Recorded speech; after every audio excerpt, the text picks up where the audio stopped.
helicopter takes up from police headquarters, all right, and hit this drone with some kind of a beam. The drone went down. In other words, a radio control. A radio control. They interfered with the communication, and this guy couldn't control the plane, and the plane went right down. So they were tipped off. Somebody tipped them off and intercepted this. So Ford, he was not delusional. I mean, he threatened, and people were scared, and, maybe he was getting too close to some evidence, and they were, they just had to cover this thing up, and I really do believe that, yeah. We also spoke on the phone with MUFON investigator Brian Levins. I did, as a matter of fact, and we did see some stuff. As I said, I joined the organization in November of '92. We started doing the investigations in the beginning of the year of '93 for 6 months. I was there just about every Sunday with the rest of the group, and we went on many adventures in South Haven Park, on the River Road side, Girard Road side, in the park, stayed there all day some days looking for evidence, and we found a few things. John and I actually were accosted and harassed by the Suffolk County Police. I was with them the day the police came and told us to get out of the area, and I was interviewing a woman on Girard Road, and John was in the car. I came into the car. He says, take a picture of the patrolling car with the license plate. Then he talked to the police officer, and then we finally did leave. But John said, "You had no right to tell us to leave. We got permission to do this." But anyway, in any event, and there was a very interesting day because the woman said that her son had been in the South Haven Park that Wednesday night, and he actually saw a UFO in the park.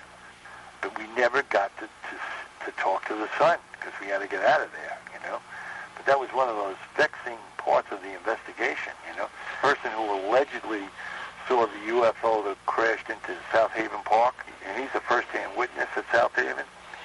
So subsequently, he is no longer available for comment. And he doesn't want to be on any TV shows, doesn't want to be involved with the investigation. And the only other primary witness, the same thing happened. Saw the UFO going to the South Haven Park. He doesn't come forward, and apparently had a disagreement with Ford. He's out of the picture.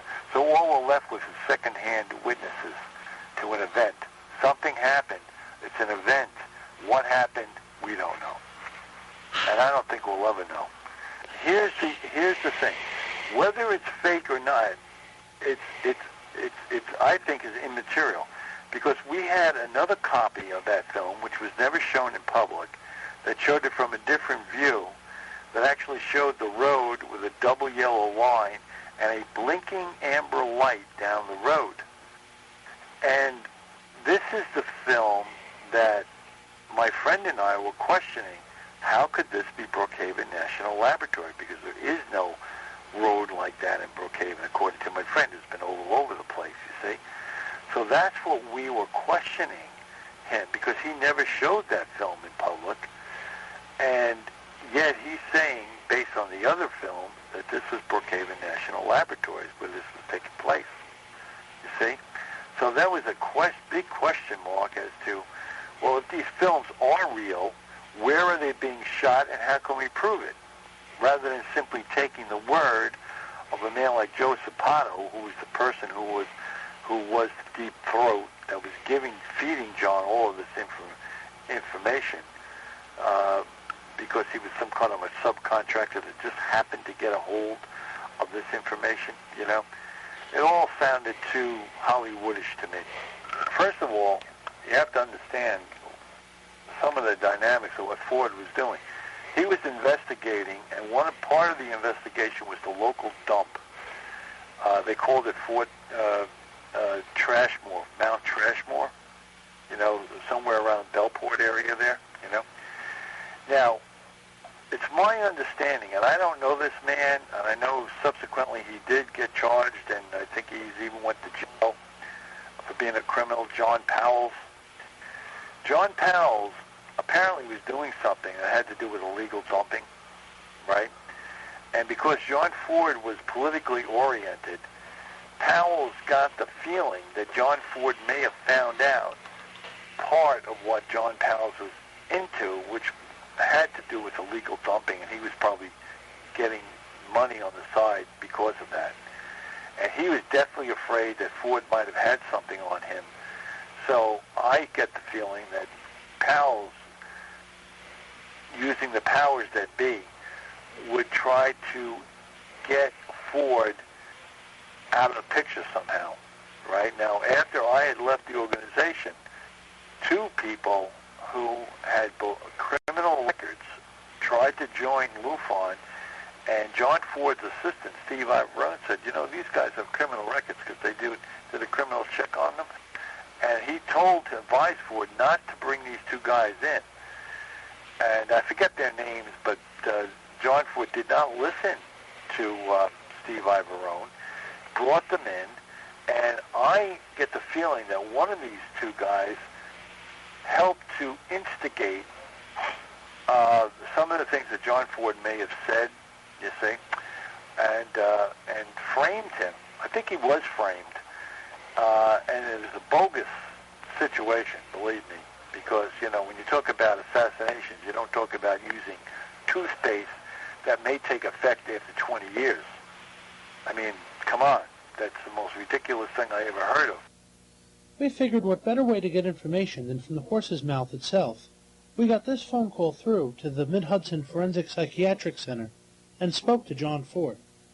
I'm in good health, good spirits, and I intend, once I get out of here, that we start the organization. You know, they think I'm crazy because I believe in UFOs. That's the main reason they sent me up here. When we disclosed the South Haven Park incident to the public, I was informed by the contact I have in the intelligence community because the Suffolk County government had a lot of problems. They had to do a lot of covering up. What we had come down inside South Haven Park was an escape pod from the main ship. And wreckage from the main ship fell all over the place. But a good chunk of it fell behind police headquarters and also impacted inside Brookhaven National Laboratories. Well, we found a couple pieces of it. Several different types of materials. We found one piece that was made out of pure iron with no trace elements. Another piece was made out of highly polished platinum with traces of silver and nickel in it. It was harmless. It was radium. Calibrate my Geiger counters. We had just bought 3 or 4 new Geiger counters for the organization, and they needed to be recalibrated rather. Now, I don't know how we could have gotten it inside the toothpaste, but it was about the size of a quarter, very small. Gave off high radiation readings, but it was totally harmless. It was a radium plug that was used for testing purposes on aircraft frames. What has happened to me only proves one thing, that we are an effective organization. We've heard the cover up, and this was done to destroy the organization and destroy me. Do you think a UFO really did crash in South Haven Park? Do you think John